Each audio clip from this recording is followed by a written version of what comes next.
You'll remember, I think it was last week when Gavin Newsom started his podcast and he had on Charlie Kirk and he used really weird sign language, like it was some sort of semaphore thing where he was trying to flag down some sort of deaf prostitute in the street. There was a comedian who made that line, which is pretty funny considering Los Angeles and San Francisco have plenty of prostitutes right now walking the streets, thanks to Gavin Newsom. But in the midst of his conversation with Charlie Kirk, he claimed that this whole Latinx thing, Latinx,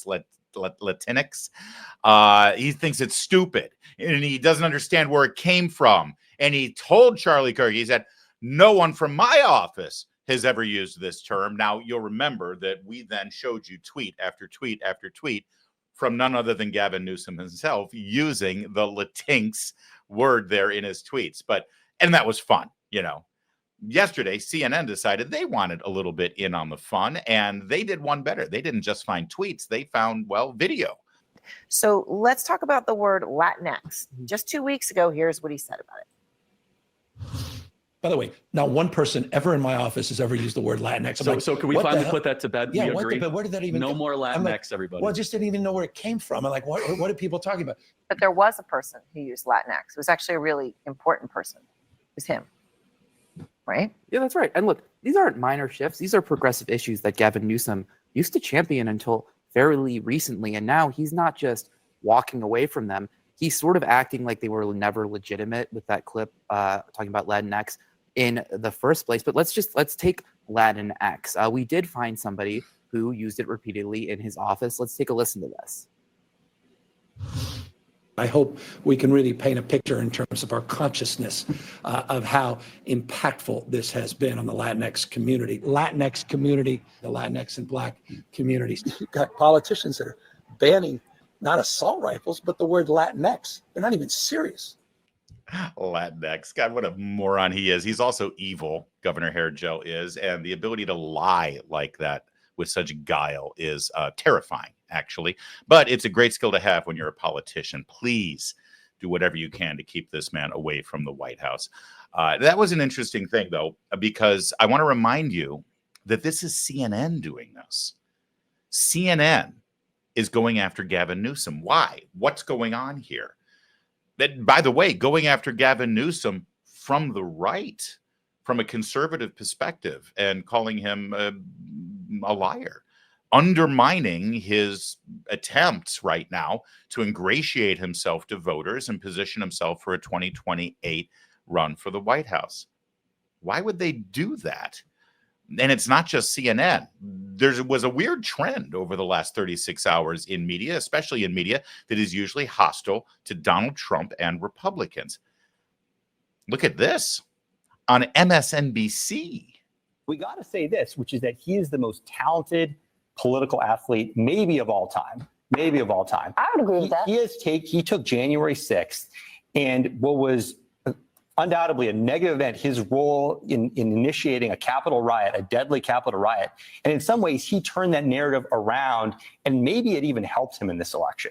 At the very least, it didn't hurt him that much. Okay, to that very point, I spoke to a big investor this week who voted for Donald Trump because he didn't feel like Joe Biden was pro-business and he obviously hates regulation. And he said, what we've learned in the last 6 weeks is that Donald Trump is a stone cold political genius and an economic imbecile. Do you think he's a stone cold political genius? I think, to your point, that he's a political athlete that rarely comes along. I mean, he has a feral instinct for the jugular.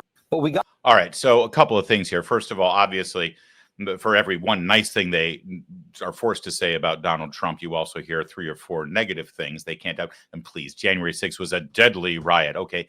Well, yes, it was deadly for poor Ashley Babbitt and for a couple of other people. But that said, this is MSNBC. There's just so much they're going to say. But praising his political abilities, praising his ability to deregulate, I mean, that's something you don't often see on MSNBC. Is there something going on here? Is the media starting to turn around? Are they trying to actually appeal to some audience members who have already left them? Maybe. Although if they are trying to appeal to new audience members, I got to ask the burning question that we're all thinking. What the hell is that? Boy, there's a lot going on here. Not even close to how you wear a cowboy hat. With the bolo tie and then like a chiffon scarf? What is happening? And I was expecting some like Southern or Western drawl, and he sounds like he's from the West, from the Upper West Side.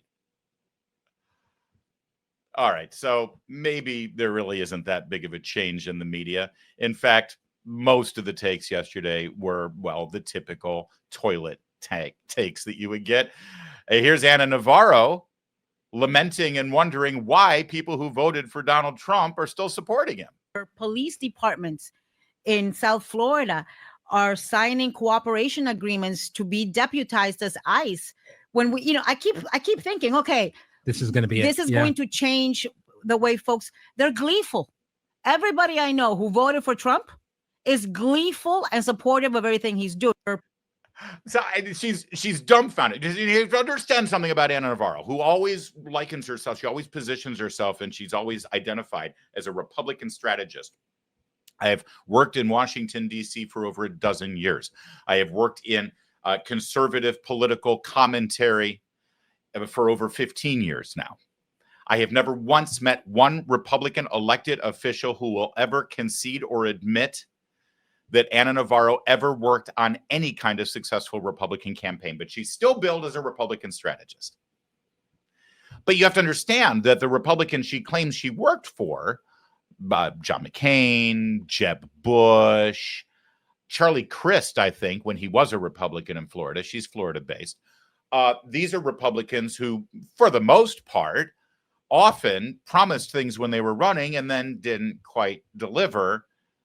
So maybe that's why she's shocked and surprised. She's like, I don't understand. I'm waiting for these Trump supporters to turn their back on him with all these things they're doing, because the disconnect is that she's not used to seeing a Republican politician win election and then literally do everything he said he was going to do.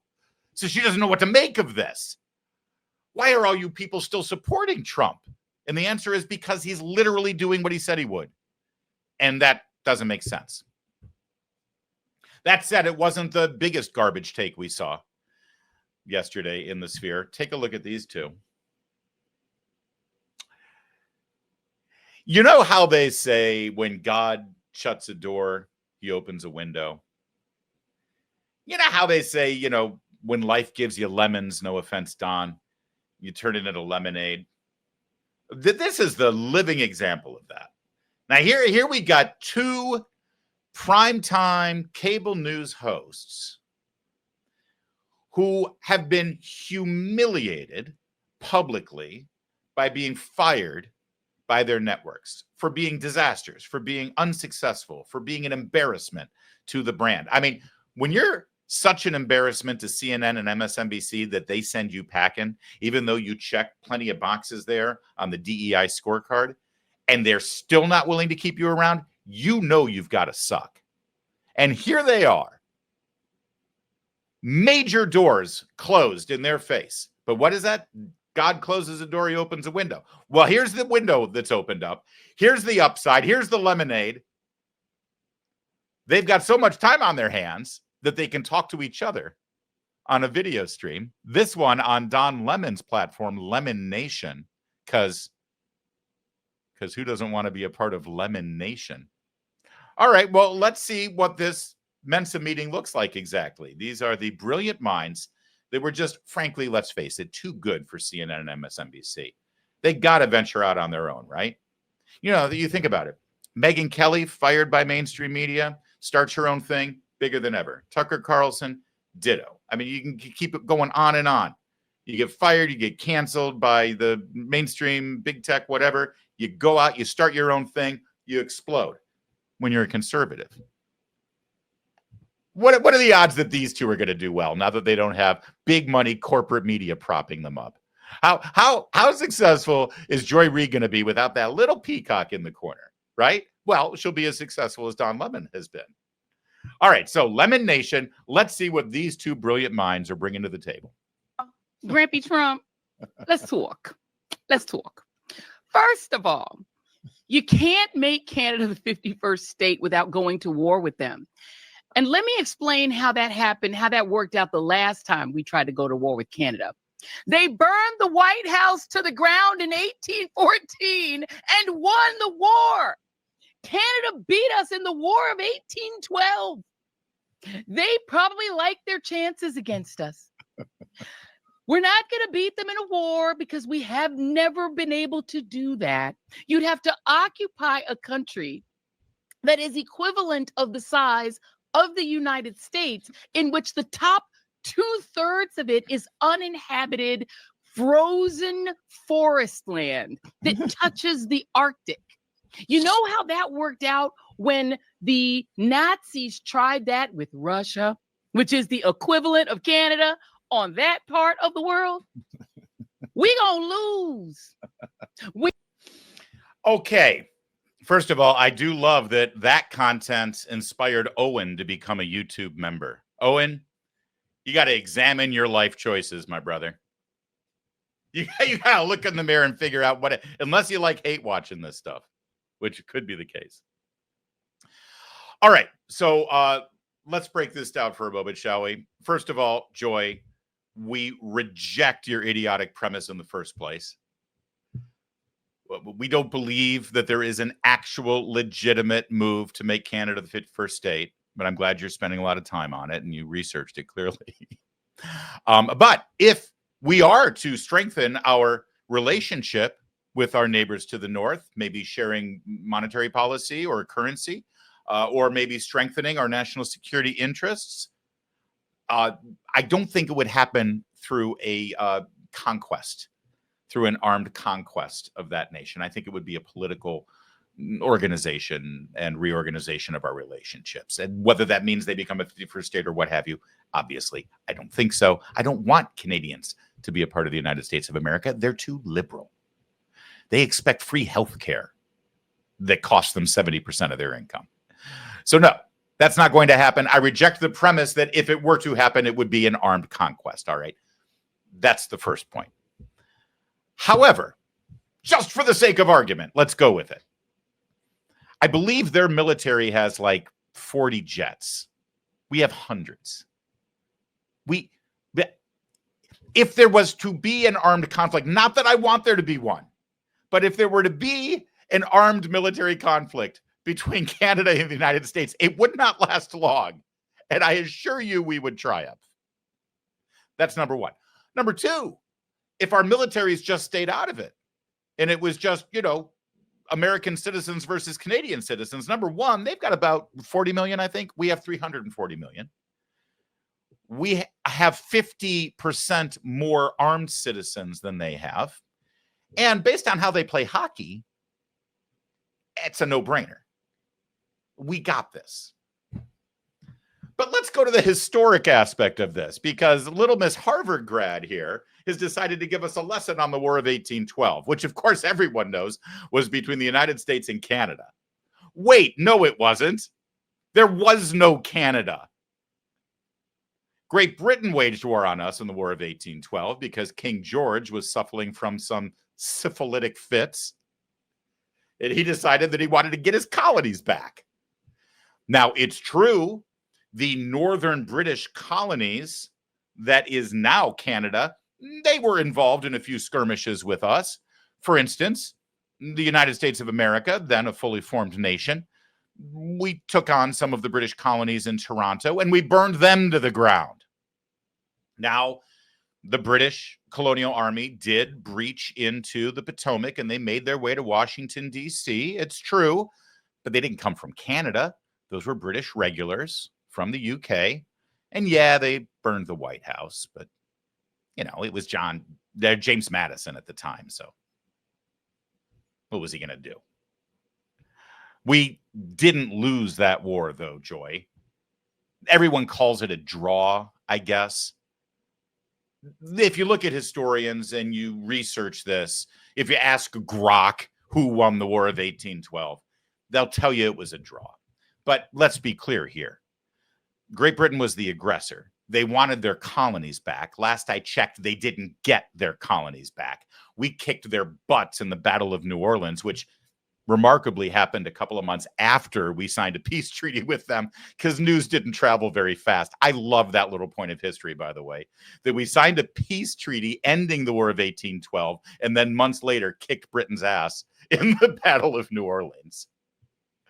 And last I checked, we kept our nation.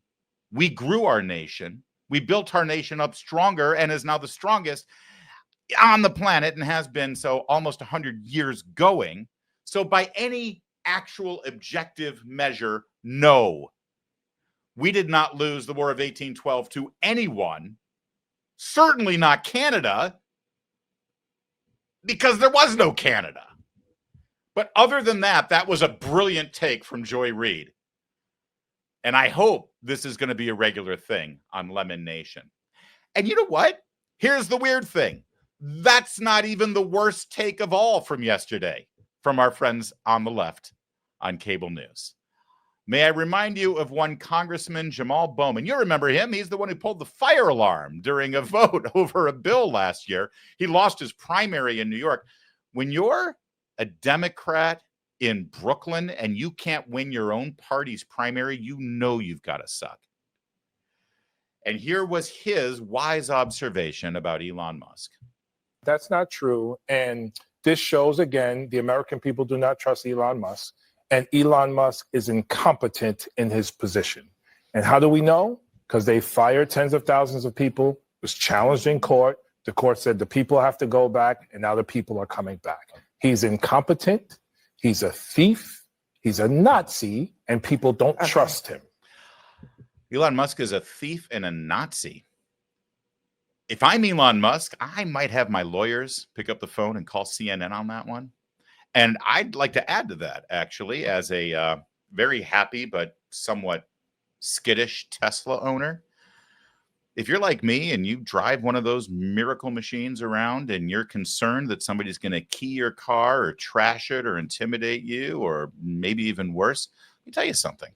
If you do suffer some damage to your car, you might want to also send a lawyer letter to Mr. Bowman and to CNN, because that kind of language inspires violence against Tesla owners. And in the climate we're living in right now, I don't think a responsible broadcast network should be airing things like that. Do you? It's quite irresponsible, in fact.